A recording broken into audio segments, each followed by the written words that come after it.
Good morning, beautiful souls. I didn't do a video yesterday. I was kind of battling some things, but I want to talk about it because just dealing with some issues with life, the family, life, whatever. And you have triggers, certain things, certain people, they actually trigger you, and they put you in a place. Even if you've healed from certain things, there's still some residue there. So you got to be careful. So yesterday I had to go into my little mode of just kind of putting my armor on, which is I'm going to show you what the armor is. Hold on, I'm going to put so you can see what the armor is. When they say put on the armor of God, this is what they mean. As you can see, it's an actual picture. It's an actual photo of someone wearing an actual soldier, which is what we are in Christ. And so yesterday I was reading and it says, "Are you down?" It was Psalm 42, 1 through 11. And then it followed up today, which was kind of funny, and it says guide and guard, which was Psalm 43, 1 through 5. And then it says, I'm going to read a little bit. Twice in Psalm 42, the writer asks, "Why are you cast down, O my soul? And why are you disquieted within me?" Perhaps you have asked the same thing. Why do we have hours, sometimes days, perhaps weeks of depression and discouragement? There may be times when we are not at our best, and could be physically, mentally, and or emotionally. How do you cope with discouragement? Guilt, unforgiveness, things you should repent from. And also, I wanted to read from this other side today. And it says, we all have days when we feel as though God has forsaken us, when it seems as if the enemy is winning and we are losing. On such a day, the psalmist prayed, "Oh, send your light and your truth." These words represent the deep desire of the psalmist to know and do the will of God. He was not having an easy time. So like I said, even for myself yesterday, I had to really kind of try to fight. And I want to explain a little bit about the armor of God as I just showed you, if you can see the actual of what it says. And I want you to be able to see that because it represents a lot. One is the helmet of salvation. So salvation is when you give your life over to the Lord, you already become in the army. And that's your salvation. And you walk that out. And it's actually a helmet. And I remember when what's his name? Danae Jackson was on here and she was Derek Jackson's wife. And everyone laughed at her. But she was doing what she needed to do at the time. Which, when you're a believer, you understand. So she got the helmet of salvation. The helmet is for your thoughts.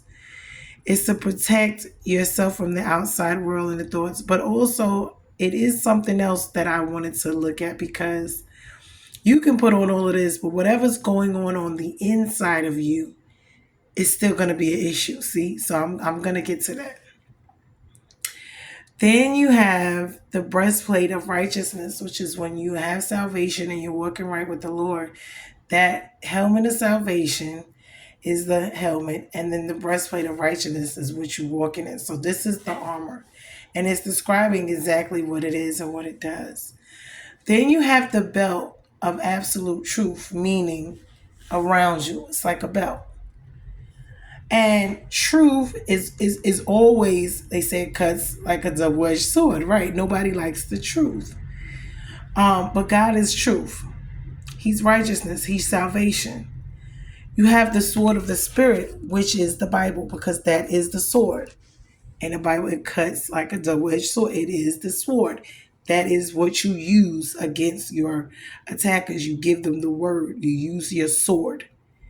You have the shield, which is your faith, because that is what is supposed to protect you from the stuff that's coming, like the arrows and the weapons that form against you from the enemy. And then you have your feet protected by, what they call it, the shoes of the gospel, which is you're supposed to walk it out. You're supposed to preach and teach. And, the gospel is what it is. It is, the actual word being preached, the gospel itself, which is the message. And so these things actually are supposed to protect you. And if you want to know a little bit more about it, you can look it up. It's in Ephesians 6, chapter 6, verse 10 through 17. And it will describe to you, the actual armor of God. So as believers, when we are going through, whether it's an inside thing, because this is what I'm talking about, when you put this armor on, you see that they're, on the outside, you see what I'm saying? Nothing can get in. But what about what's going on the inside? This is what I was, God had given me this, and I was really sitting here thinking about this. So although we put all of this on, if we already have stuff going on inside of us, now we have to deal with the inner, because all of this outer is wonderful, but the inner we need to deal with. And the main thing that I was wondering when I was looking at it, like just looking at it in itself, was you can do all of that, put it all on to protect yourself from the outside. But you have to do the work on the inside for yourself. And this is where God comes in at. Because before you put on a helmet, you can have it on or not. It's going to only protect what's coming in. But what is already in your mind and in your thoughts, God has to help you with that. And I just really had to sit there. And this was one of those days yesterday of me figuring out what's on the inside. What is causing me to be upset, hurt? What is going on? And, certain things, whether it's family members or other things, what have you. Oh, crap. I don't know what is wrong with me and these lashes. Every time I put some lashes on, I always have problems with them. This gets on my nerves. But anyway, I just took it off because of the lashes. They squish sometimes. They just actually be squishing they squish against the glasses, so I have to take them off. But anyway, like I was saying, my bad, I apologize. So I'm sitting here and I'm looking at it and I'm saying to myself, and so salvation, I know I have my helmet of salvation on, but now I need to go on as to what is going on, because your mind, you get saved, but you still have residue. You have to be cleaned out, but it has to come from the inside. And God has to work on you with that, your mind and your thoughts. Like I said, you can be a sinner, a slave to sin, or, just in slavery, a person. Once you get saved or you get free, your mind has to go through a transition. And that's where the renewing comes in. That's where you're walking out, your salvation daily, and having your walk and talk and praying and reading your word, because your word is going to help you.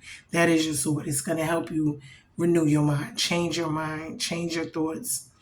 But there are things that are going to trigger you. And this is where you got to put on your faith, which is your shield. And you have to put on the breastplate, which is your righteousness. This is when you have to put these things on. Sword of the Spirit. That's, praise and worship. These are things that we use to fight. So when you see us, doing these things, it's actually for a reason, because you can praise and worship yourself out of a storm, out of a situation, with just giving God thanks and praise for what he's already done in your life. I mean, people may or may not understand that. So when people are worshiping, they're crying and all that, they may not understand what is going on. But what is actually going on is just a release of whatever is going on within them. There's a release. And we need that. So if you have to cry out, if you have to release it, whatever it may be, that's coming up on the inside of you. And then it could be stuff from the outside, because like I said, you can have things that's going on that's not necessarily you. It could be your family, and their drama and their stuff or whatever is going on with them. But because they're attached to you, they're a part of you, it still affects you. It's not your own stuff. It's coming from the outside. That's with the armor. You see what I'm saying? But you have your own work and your own stuff to deal with. So I'm just want to encourage anyone right now, because I have been dealing with some stuff with it, and triggers, because, and I was talking to God about this, because it's like triggers. There's things that certain people can say or do, and you could be healed, or you thought you was healed from things, but then there's still some residue in there sometimes. It's still a little residue to where somebody say or do certain things, it triggers these emotions, these things inside of you. And so this is where, you start acting, different or funny, or you're anxious, or you're nervous, or the PTSD, Now, mind you, I'm not saying we're supposed to have these things, but what I am saying is, even though we're saved, we're still a work in progress. We're still human beings. Even Jesus cried before he went to the cross in the Garden of Gethsemane and said, Lord Father, if this cup not be for me, please take it from me. Why? Because it's not a fact of, he just knew that it was going to be painful, and in our humanness and his humanness, because he had to come here and become a human like we are and deal with all of the things. When Lazarus died, he cried, he was upset. That was his friend. You see what I'm saying? So when things are going on, we are still human beings here. We're still going to be upset, our emotions, whatever. We're still going to grieve. We're still going to, loss, no matter what type of loss it is, it's still a loss. And God understands, and we're entitled to be hurt, upset, angry. He doesn't want us to stay there. We're entitled to mourn, but don't live there. You have your time, and then you have to, get it together to where you pick yourself back up and you move on with your life. But no one's invincible. We all are going to have moments and times in our lives, where these things are going to happen and they're going to come upon us. And, it doesn't matter if it's an attack from the devil, if it's just something else, a trigger. I mean, it could be a test. It could be any different things, because we go through things for different reasons. Everyone seems to think it's always the devil. Sometimes it's not the devil. Sometimes you just made a bad decision, a bad choice, and gotten yourself into some things that you should not have. Maybe it was disobedience. You didn't listen to the Lord about something you made. And then, don't get me wrong, you're forgiven and stuff anyway, but you still have to do the consequences and whatever's going on with that situation. You still have to suffer. You're still going to go through it. But you are forgiven. It's just walking it out, in your salvation every day. Fear and trembling. We got to work this thing out every day, because every day we come up against attack. Every day we got to, check our emotions. Every day we got to check the urge to drink, to fight, to smoke, to this. And those are just outside things. We still have other things that are going on mentally and emotionally inside of us. Things we haven't dealt with or thought we have dealt with, and it's still lingering. It's still there. You see what I'm saying? We didn't know. Once triggered, we see how it affects us. So I'm here to encourage people. It's not, every day is not going to be, but we count it on joy, and we give it to God, and just talk to him and let him know exactly how you feel and what is going on, so he can help you clean it out and heal, and deal with it better, than what you are, because sometimes that's, basically what's going on. We're not dealing well with things. Because, it's one thing to be upset and angry. It's another thing to go out, shoot and kill somebody, or to rob somebody, or to, do something to somebody. Now, that's when, that's considered to be going overboard. So it's like, yes, we get upset about things. This world is not fair. It's not, whatever at times. And we will suffer, it's in the Bible. You're going to have trials and tribulations. He's going to be with you and deliver you from them all. Sometimes he don't deliver you from them. He'll deliver you through them. So he won't take it away. He will allow you to experience these things. That's why when people get upset and they're like, oh, well, if God loved me, why he allows this?